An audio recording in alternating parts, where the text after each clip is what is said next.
На протяжении всей своей истории человечество верило в приметы, которые способны предупредить о надвигающейся опасности или стать предвестником добрых событий.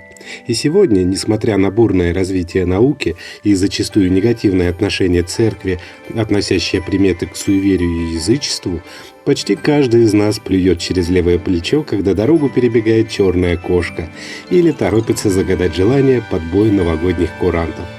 Сегодня, в канун светлого православного праздника Рождества Христова и приближающихся святочных дней, будет как никогда актуально поговорить о том, откуда же в нашей жизни появились приметы и почему некоторым из них все-таки свойственно сбываться. Здравствуйте, мои хорошие!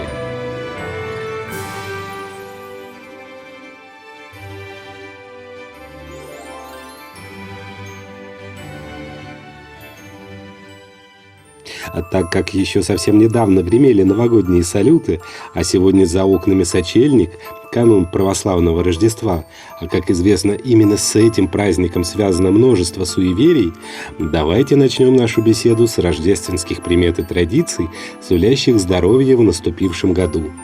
Рождественские приметы складывались на протяжении долгих столетий, и в настоящее время они представляют собой своеобразное, причудливое сплетение дохристианских верований и церковных догм, передающихся из поколения в поколение. С одной стороны, существуют рождественские приметы, появление которых достаточно просто поддается логическому объяснению, но в тот же момент причины возникновения целого ряда верований, к большому сожалению, уже безвозвратно скрыты от нас под многовековой пылью истории. Думаю, многим будет интересно узнать, что традиция устанавливать дома на Новый год и Рождество наряженную елку появилась всего лишь порядка 300 лет назад, а до этого на Руси было принято устанавливать дедух – сноп из колосьев пшеницы, щедро украшенный игрушками, сладостями и яркими лентами. В рождественский праздник дедух являлся своеобразным семейным оберегом, дарующим здоровье и защиту всем членам семьи, что легко объяснимо с точки зрения медицины. Благоухание его колосьев, наряду с яркими красочными украшениями, оказывало благотворное воздействие на иммунную и нервную систему, улучшало пищеварение и нормализовывало обменные процессы в организме. В то же время любимая всеми нами елочка за счет хвойных ароматов очищает воздух от болезнетворных бактерий, убивая даже вирусы гриппа и туберкулезную палочку, успокаивает нервную и благотворно влияет на работу сердечно-сосудистой системы. От чего только стоит традиция рождественских застолий, когда за тесным столом собираются все члены семьи. Праздничные наряды, красивая сервировка и вкусные ароматы блюд, витающие в воздухе – все это создает неповторимую атмосферу праздника, которая не только поднимает настроение, но и чудодейственным образом воздействует на нервную систему. Нельзя обойти стороной и главные рождественские яства – кутью и узвар. Кстати, кутья еще носит название сочего, от которого и пошло название кануна Рождества – сочельника. Традиционная рождественская кутья делается из пшеницы с добавлением мака, меда, грецких орехов, изюма и сухофруктов, что делает ее очень сытным, вкусным и полезным блюдом.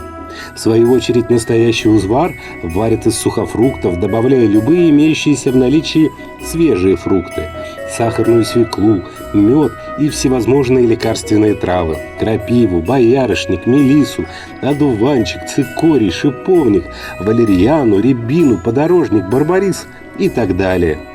Благодаря такому насыщенному составу узвар является очень витаминным напитком, укрепляющим иммунную систему и благотворно влияющим почти на все процессы, протекающие в организме человека. Давайте дальше, не пытаясь вникнуть в суть рождественских примет, просто насладимся многовековой народной мудростью и погрузимся в уникальную рождественскую атмосферу наших предков. В Рождество было принято коледовать, ходить ряжеными, петь, танцевать и желать всем добра. Хозяева дома, не скупясь, угощали заглянувших к ним коледующих, которые в ответ осыпали хозяев зерном, что должно было принести здоровье и счастье. В рождественский сочельник весь день соблюдался строгий пост, и только когда на небе всходила первая звезда, вся семья собиралась за праздничным столом, который, как правило, ломился от изобилия яств. Обязательным условием было присутствие на столе 12 блюд, каждое из которых для привлечения удачи нужно было попробовать. А наличие на столе соломы, еловых веток и свечей обещало принести в дом здоровье и счастье. Ни в коем случае не допускалось присутствие пустых тарелок. Перед тем, как сесть отмечать Рождество, обязательно обращались к Богу с молитвой и просили достатка и здоровья для себя, своих родственников и близких друзей. С домашними питомцами у наших предков тоже было связано много примет. Например, если под праздничный стол забрался кот и всю трапезу там просидел, считалось, что в этом году все присутствующие будут живы и здоровы. А чтобы проверить, принесет ли следующий год здоровье, давали курочке зернышек и воды. Если она станет клевать, быть всем здоровыми. А сначала решит утолить жажду, в этот год в семье будут болезни. После наступления новых суток, ровно в полночь, хозяин дома открывал настежь входную дверь, чтобы выгнать всю нечисть и вместе с ней болезни и неудачи. 7 января ранним утром, чтобы принести счастье и здоровье своим домочадцам, глава семьи должен был напоить всех молоком, а хозяйка, встав как можно раньше, приносила в дом свежей воды, которая считалась целебной. Этой водой, чтобы быть здоровыми на протяжении Нового года, надо было обязательно умыться. Еще одна примета касалась уже 9 января. Если в этот день больной громко чихнет, то скоро поправится и проживет долгую жизнь.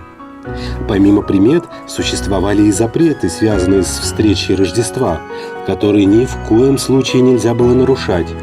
К примеру, 7, 8 и 9 января строго-настрого запрещалось шить, так как тот, кто нарушает этот запрет, может заработать себе серьезные проблемы с глазами. 7 января девушкам нельзя гадать. Для рождественских гаданий предназначены вечер 6 января, а также время с 8 января и до крещения 19 января. Вообще, до наших дней дошло очень много рождественских примет, связанных со здоровьем. А какие знаете вы? Поделитесь в комментариях к этому видео. Так откуда и как появились приметы?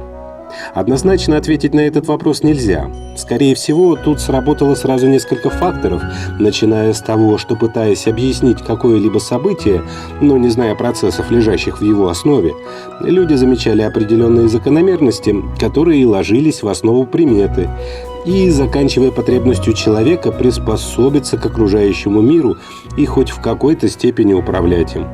Например, известная всеми примета «дорогу перешла кошка, будь беде» зародилась в средние века, в эпоху эпидемий смертельных болезней, когда заболевания переносились крысами.